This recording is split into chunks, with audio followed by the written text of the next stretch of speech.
We are going to discuss about the current issues, current politics. We will decide after the discussions only.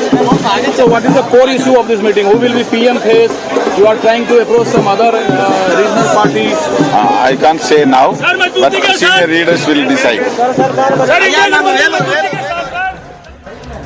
விடுதலை சிறுத்தைகள் கட்சியின் தலைவர் திருமாவளவன் தற்போது செய்தியாளர்களை சந்தித்தார். அப்போது செய்தியாளர் எழுப்பிய கேள்விக்கு பதிலளித்தவர், இந்த ஆலோசனையுடைய மிக முக்கியமான நோக்கம் என்னவாக இருக்கும்? பிரதமர் வேட்பாளரை பிரதமராக யாரை முன்னிறுத்துவது என்ற அஜெண்டா இருக்குமா, அல்லது எது தொடர்பாக ஆலோசனை என்பது தொடர்பாக கேள்வி எழுப்ப போது மூத்த தலைவர்களுடன் ஆலோசித்த பிறகு அவர்கள் தொடர்பாக கருத்துக்களை பகிர்ந்து கொள்வார்கள் என்று அவர் தெளிவுபடுத்தியிருக்கிறார். அவர் பேசியதை மீண்டும் ஒரு முறை பார்க்கலாம்.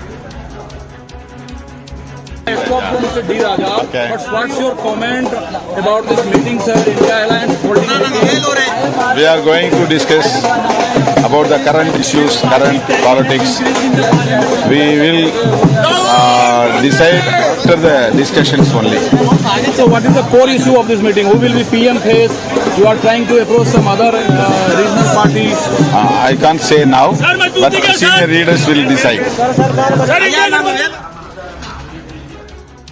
மூத்த தலைவர்களுடன் கலந்து ஆலோசனை செய்த பிறகு மூத்த தலைவர்கள் இது தொடர்பாக இந்த ஆலோசனைகளுக்கு பிறகு என்ன முடிவெடுத்திருக்கிறோம் என்பதை அவர்கள் தெரிவிப்பார்கள் என்று திருமாவளவன் தெரிவித்ததை பார்த்தோம்.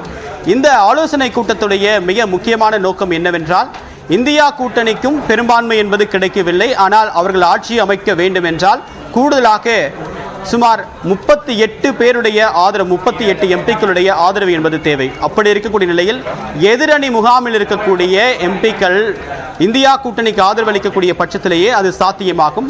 இந்த நிலையில் அதற்கான வாய்ப்புகள் இருக்கிறதா? இது போன்ற முயற்சிகளை மேற்கொள்ளலாம்.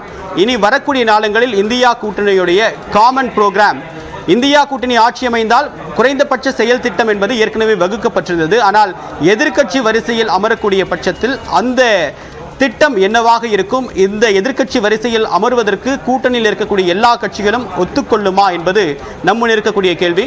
மீண்டும் என்னுடைய சிறப்பு செய்தியாளர் சுசித்ராவிடம் பேசலாம். சுசித்ரா, இப்ப கேபினெட்ல ஒரு ஷஃபிள் அப்படின்றது நடக்கும் பட்சத்தில் பாஜகவில் இருக்கக்கூடிய சீனியர் லீடர்ஸ் அப்படின்றத ஏற்றுக்கொள்வார்களா?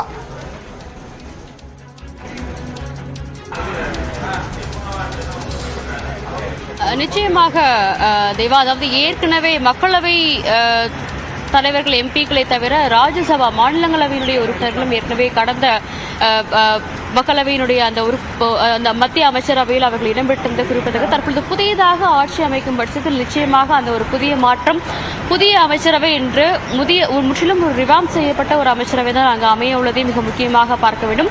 குறிப்பாக கேபினெட் பொறுப்புகள் வழக்கமாக மெஜாரிட்டி வைத்திருக்கும் கட்சிகள் அல்லது தலைமை தாங்கும் கட்சிகளுடைய வசம்தான் அதிகப்படியான அந்த கேபினெட் பொறுப்புகள், மிக முக்கியமான பொறுப்புகள், துறைகள் என்பது வழங்கப்படுவது வழக்கம். இந்த முறை அதிக வெயிட்டேஜ் யாருக்கு இருக்கிறது, அவர்களுக்கு வழங்கப்பட வேண்டிய ஒரு நிர்பந்தமும் பாஜகவிற்கு ஏற்படுகிறது.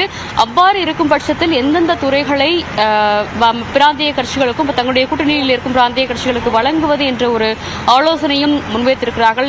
எடுத்துக்காட்டாக தெலுங்கு தேசம் கட்சியை பொறுத்தளவில் அவர்கள் நிதி அமைச்சகத்தினுடைய அந்த இணையமைச்சர் பொறுப்பானது தங்கள் கட்சிக்கு வழங்க வேண்டும் என்ற ஒரு கோரிக்கையை அவர்கள் முன்வைத்திருக்கிறார்கள். அது மட்டுமல்லாமல் சாலை போக்குவரத்து, வேளாண் துறை உள்ளிட்ட பல்வேறு முக்கிய துறைகளுடைய அமைச்சர் பொறுப்புகளையும் அவர்கள் கேட்டுள்ளதை மிக முக்கியமாக இந்த நேரத்தில் பார்க்க வேண்டும். அவ்வாறு அமைக்கப்படும் பட்சத்தில் அதற்கான ஒரு ஆலோசனை என்பது வரும் 7ஆம் தேதிக்கு பிறகு நடைபெறும் என்ற ஒரு தகவலை பாஜகவானது உறுதி செய்திருக்கிறார். ஆட்சி அமைத்த கூட்டணி கட்சிகளிடமிருந்து கேட்டுள்ளதாகவும் அந்த பட்டியல் என்பது கிடைக்கப்பெற்ற பின்னர் அவர்கள் கலந்து ஆலோசித்து இறுதி முடிவை எடுப்பார்கள் என்ற ஒரு தகவலையும் பாஜகவுடைய தலைமை அலுவலகமானது, குறிப்பாக அமைப்பு செயலர் BL சந்தோஷ் மிக முக்கியமாக தற்பொழுது உறுதிப்படுத்தியிருக்கிறார்.